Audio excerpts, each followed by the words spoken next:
The summer of 1858. London is the most powerful city on Earth. 2.5 million people. The largest empire in history. The beating heart of the Industrial Revolution. And it is drowning in its own filth.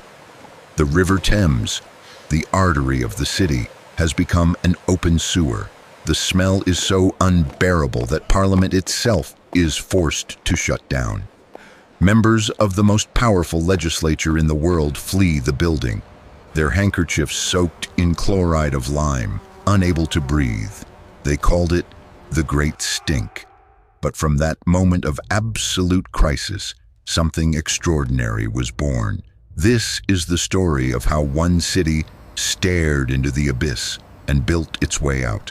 Stand on the banks of the Thames in 1850. Close your eyes and breathe in.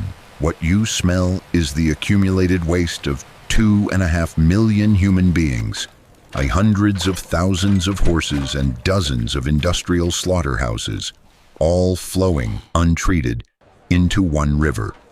London in 1850 is a city built for 300,000 people, now housing nearly 10 times that number. The Industrial Revolution has drawn workers from across Britain and beyond. They arrive by the thousands every month, and the city has no idea what to do with them. There is no sewage system. Homes drain into cesspits, pits dug beneath the city, which overflow into street gutters which flow into the Thames, the same Thames from which Londoners draw their drinking water. The consequences are catastrophic. Between 1831 and 1854, 4 separate cholera epidemics tear through the city. In 1848 alone, 14,000 people die.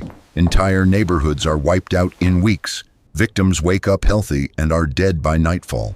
Doctors are helpless.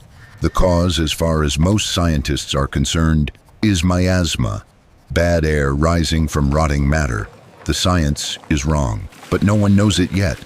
Meanwhile, the city keeps growing, the smell keeps worsening, and the deaths keep mounting. Something has to break. In the summer of 1858, it does. 4 years before the Great Stink, a physician named John Snow does something no one has done before. He maps death. In the Soho neighborhood of London, a violent cholera outbreak kills more than 500 people in 10 days. Snow walks the streets. He talks to survivors. He records every death on a map and looks for a pattern. The pattern is impossible to ignore. Every death clusters around a single water pump on Broad Street. Snow removes the handle from the pump. The outbreak stops almost immediately. His conclusion is revolutionary. Cholera spreads through contaminated water, not through the air. Disease isn't something you inhale, it's something you drink. The medical establishment rejects him. The miasma theory is too entrenched, too comfortable, too widely believed. Snow dies in 1858 without seeing his theory accepted. But the evidence doesn't disappear, and neither does the crisis. That same year, the summer heat causes the Thames to reach record temperatures. The river, now essentially a soup of human sewage, begins to ferment. The smell becomes physically unbearable across the entire city. The British Parliament sits in a building directly beside the Thames. On June 18, 1858, the stench becomes so overwhelming that a session is abandoned. Curtains soaked in chloride of lime are hung across the windows. They do nothing. For the first time, the people responsible for making decisions are personally suffering the consequences of their inaction. Parliament passes emergency legislation in 18 days, legislation that had been blocked, debated, and delayed for years. They authorize £3 million for a complete underground sewage system for London, and they give the commission to one man, Joseph Bazalgette. Joseph Bazalgette is 43 years old when he receives the commission of a lifetime. Chief engineer of the Metropolitan Board of Works, quiet, precise, methodical, a man who has spent years preparing plans that kept getting rejected, revised, and shelved. Now, with the full weight of parliamentary authority behind him, he builds. The scale of what Bazalgette proposes is almost incomprehensible. London's existing drainage flows toward the Thames, which is exactly the problem. Bazalgette's solution is to intercept that flow before it reaches the river, redirect it eastward through a series of massive underground tunnels, and deposit it far downstream, away from the city. The numbers are staggering. 1,100 miles of new street sewers feeding into 82 miles of main intercepting sewers. 6 major tunnels running beneath London, some carved through solid clay, some suspended above the city streets. 318 million bricks, nearly 900,000 cubic meters of concrete, all built beneath a living city of 2.5 million people, without stopping the city, without displacing the population, without modern machinery. The workers descend into shafts dug through the London clay by hand and horse. They work by torchlight in tunnels barely wide enough to turn around in. The South Interceptor sewer runs beneath the streets of Southwark. The northern high-level sewer cuts under Hampstead and Islington. The low-level sewer runs below the Victoria embankment, a new piece of land reclaimed from the Thames itself. The embankment alone is a marvel. Bazalgette builds a new road along the northern bank of the Thames, simultaneously housing a sewer, a water main, and the underground railway. 3 pieces of infrastructure in one construction project. He reclaims 37 acres of mudflat and turns them into parkland. But perhaps the most consequential decision Bazalgette makes is the one no one notices at the time. When calculating the diameter of the pipes, he does the math, determines what the city needs, and then doubles it. "We're only going to do this once," he reportedly says. "We might as well do it right." Construction begins in 1859. For 6 years, London lives above a massive construction site. Streets are torn up and rebuilt. The riverbank is transformed. An army of workers, at peak over 4,000 men, labor beneath the city day and night. The 2 great pumping stations rise as temples to the New Age. Crossness Pumping Station, completed in 1865, is a cathedral of iron and steam. Its beam engines are among the largest ever built. The Prince of Wales himself attends the opening ceremony. Abbey Mills Pumping Station follows 2 years later, so ornate, so architecturally ambitious, it earns the nickname the Cathedral of Sewage. These are not hidden, are shameful structures, they are monuments. London is declaring in iron and brick and Moorish arches that it is proud of what it has built. In 1865, the northern system opens. In 1868, the southern. The sewers begin carrying waste away from the city, treating it and releasing it into the Thames estuary miles downstream. The results are immediate. The 1866 cholera epidemic, the last major outbreak in London's history, reveals something extraordinary. The disease strikes hard in East London, where one district still relies on the old water supply, but neighborhoods connected to the new sewer system are almost entirely spared. This is the proof John Snow could never deliver in his lifetime. Disease follows water, not air. The science is finally, undeniably confirmed, and London has the engineering to act on it.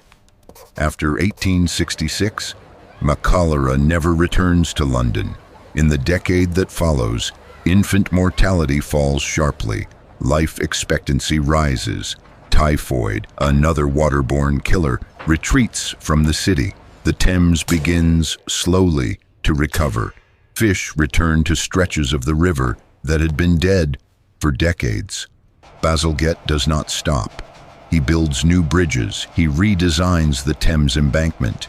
He oversees the widening of dozens of major streets. By the time he is knighted in 1875, he has fundamentally remade the physical fabric of London. The transformation is complete.